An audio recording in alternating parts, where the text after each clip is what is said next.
Bonjour à toutes et à tous. Avant de commencer ce forum d'entreprise, nous voudrions vous faire passer un message.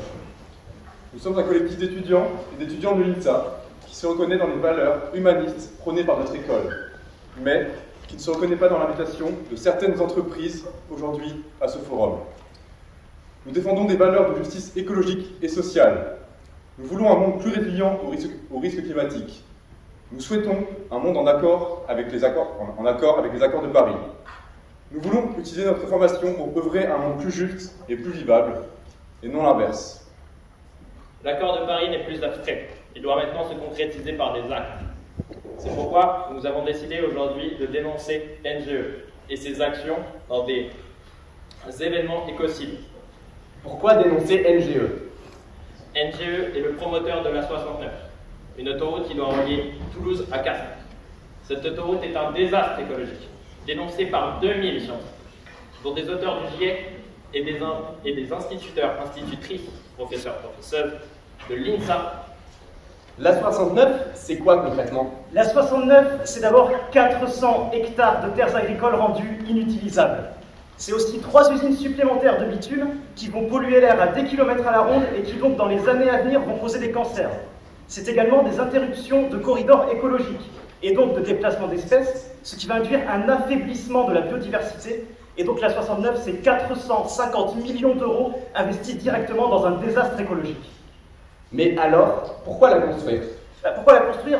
Éventuellement pour permettre aux gens les plus aisés de gagner, on va dire, 20 minutes sur leur trajet tout en payant 17 € l'aller-retour. Mais bien évidemment, c'est surtout au profit de Pierre Fabre qui sera comme ça connecté directement au réseau autoroutier. À l'heure où le respect des accords de Paris nécessite de ralentir les émissions de gaz à effet de serre et de préserver les systèmes de captation de carbone, ce projet est ainsi un total contresens climatique. Au lieu d'écouter les scientifiques qui se battent chaque jour pour préserver l'habitabilité de la planète à long terme, NGE et l'État préfèrent protéger leurs intérêts financiers.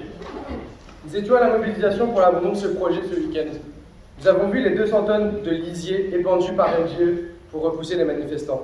Nous avons aussi vu la force déployée par l'État pour réprimer les mouvements écologistes. Nous avons vu les grenades lacrymogènes tirées pendant la conférence de la Técopole et qui ont mis le feu derrière Auchan.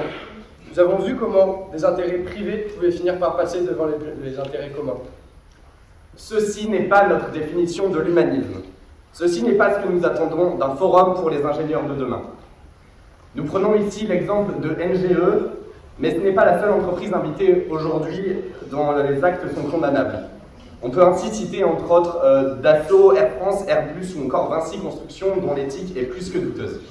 Nous interpellons aujourd'hui, par ce discours, les ingénieurs humanistes de demain. Nous avons le pouvoir d'agir.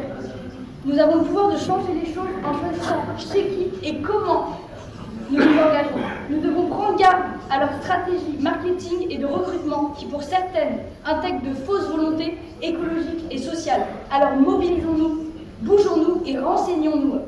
Donc là, évidemment, c'est le moment d'envisager une autre voie. Et même si là, à notre échelle individuellement, on n'a pas toutes les solutions, c'est en agissant collectivement qu'on va pouvoir réfléchir et lutter pour un monde juste, un monde vivable et un monde joyeux pour tous et pour toutes. Sur ce, bon forum.